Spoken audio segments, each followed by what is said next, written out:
경기 그리고 경북 울산을 찍고 지금 부산으로 왔는데 국감장에 들었을 때 시민들이 나와가지고 연합와 같이 또 지역을 위해 가지고 이렇게 요청하는 모습은 처음 봤거든요. 오늘 그 글로벌 허브 도시 특별법 아마 요청하기 위해서 시민들이 나온 것 같은데 타 시도에서 볼 수 없는 이게 결집되고 단결된 모습입니다. 이게 시작이 된 게 엑스포부터 시작됐다고 봐야 되겠죠.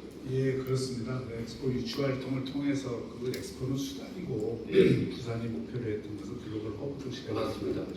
그 정도로 이것만 보더라도 엑스포가 남긴 건 부산이 엄청나게 큰 것을 하겠다고 볼 수 있겠죠. 예, 엑스포 유치 과정을 통해서 150개국 정상급 인사들이 부산을 방문했습니다. 예. 그리고 그 과정에서 부산의 브랜드 가치가 대단히 많이 올랐다는 것은 아까 말씀드렸고 글로벌 허브 도시 특별법을 통해서 우리 부산이 그 새로운 남부권의 거점 도시로 거듭나려고 하는 노력에는 차질이 없이 진행되었습니다. 지금부터 제가 이제 평가가 중요하다고 생각합니다. 한번 그 추진 과정, 유치 과정을 한번 뒤돌아보고 그리고 또 부산에 남긴 것이 무엇이고 또 과거에 우리 국제 행사를 유치할 때 모습은 어떠했는지 이걸 한번 뒤돌아보는 PPT 한번 보시죠. 첫 번째 PPT 보면 나옵니다만 이때는 대한민국 전체가 하나의 결집된 모습을 보였습니다. 부산 시민들이 시민단체를 구성을 했고 정부 차원에서는 과거에 문재인 정부 때 사단법인 형태의 추진위원회를 정부의 국무총리 산하로 직속으로 추진위원회를 구성을 했고 경쟁에는 대한상의를 중심해서 지원위원회를 구성했고 우리 국회도 특별위원회를 구성하고 똘똘 민간 경제계가 다 뭉쳤다고 얘기를 할 수가 있을 겁니다. 그러면 이렇게 뭉쳐서 한 부분에 대해서 평가를 냉정하게 해야 되는데 이것을 정쟁으로 몰고 가는 것은 너무나 안타깝다고 생각합니다. 오늘도 그런 모습이 보이고 있는데 다음 페이지 넘겨보시면 저 도무지 이해가 안 갑니다만 유치하기 전에 그 과정에 있어서는 민주당의 이재명 대표를 비롯해서 모두가 일심 독재가 돼가지고 유치하겠다고 얘기했지만 끝나고 난 다음에 너무 정쟁으로 나오고 있습니다. 대표적인 게 이재명 대표가 12월 달에 그런 말을 했습니다. 정부가 엑스포 유치할 수 있을 줄 알았다면 무능한 거라고 이런 발언들을 쏟아내고 있습니다. 그야말로 노력을 기울였던 사람들에 대해서 그야말로 등 뒤에서 칼을 꼽는 모양새거든요. 마찬가지로 다음 페이지 보시면 민주당에 제가 이름은 말씀을 안 드리겠습니다만 어떤 후보는 가만히 있어도 60~70%가 나올 건데 대통령이 밖에 다니면서 표를 까먹고 다닌다는 이런 비아냥을 합니다. 이게 있을 수 없는 발언들이고요. 다음 페이지 보시면 또 민주당의 다양한 발언들이 있습니다. 유치를 위해서 노력할 때와 끝나고 난 다음에 발언들은 180도 바뀌는데 아까도 말씀드린 것처럼 전체 유치에 뛰어든 세력들 중에서 이렇게 180도 표면이 바뀐 세력은 제가 볼 때 민주당밖에 없을 정도라고 생각을 하는데 다음 페이지 한번 넘겨주시죠.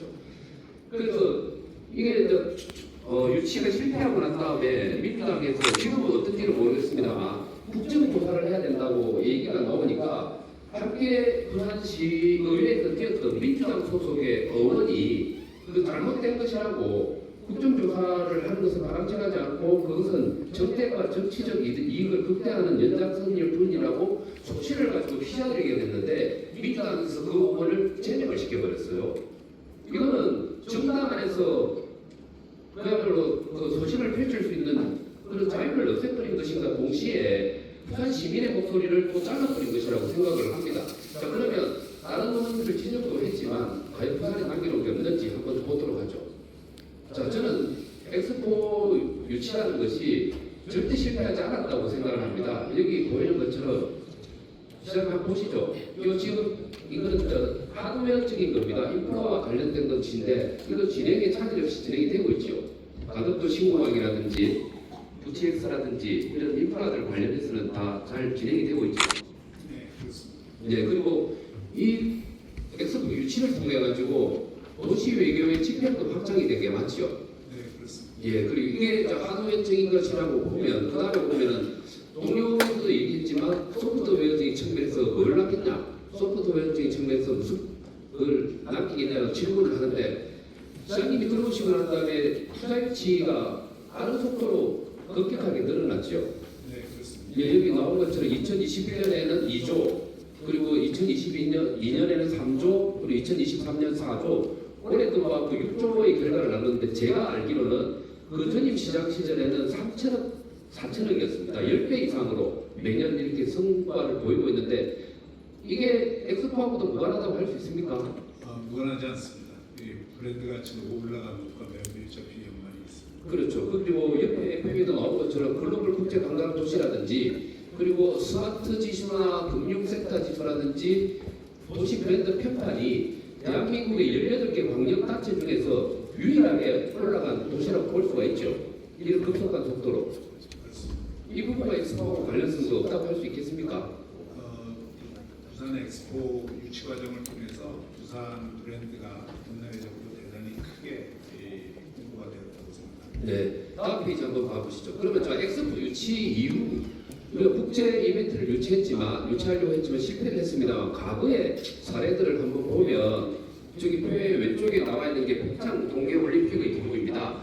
첫 시작은 노무현 정부에서 시작을 해서 1차 실패하고 두 번째 도전도 노무현 정부 때 실패했습니다만 세 번째 이명박 정부 때 유치에 성공을 했거든요. 근데 이명박 정부가 잘해서만 과연 성공을 했을까? 두 번의 노무현 정부 때 실패가 있었기 때문에 3차에서 성공을 했었다고 저는 생각을 합니다. 그리고 마찬가지로 여수 엑스포를 2012년에 유치를 했습니다만 김영삼 정부 때 정책을 세우고 김대중 정부 때 1차 시도했다가 실패하고 노무현 정부 때 결국은 성공을 했거든요. 국제 이벤트 유치라는 거 이 정도로 어려운 일인데 정당을 넘어서 그리고 정권의 성격을 넘어서 지속적으로 해온 것 때문에 이게 가능했다고 저는 생각을 합니다. 마찬가지로 그런 의미에서 지금 엑스포 유치를 실패했다고 불발했다고 이렇게 정경을 걸고 가는 것은 바람직하지 않다고 생각합니다. 마지막 질문을 좀 드리도록 하겠습니다.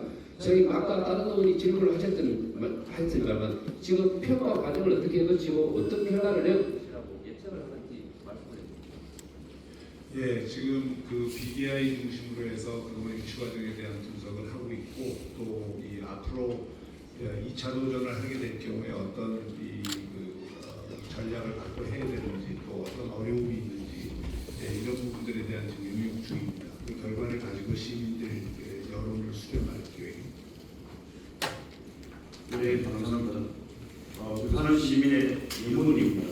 꼭 2차에는 저희들 엑스포 2차를 수 있게 이렇게 다 같이 힘을 모아야 될 것 같습니다. 정량 문근영 의원님.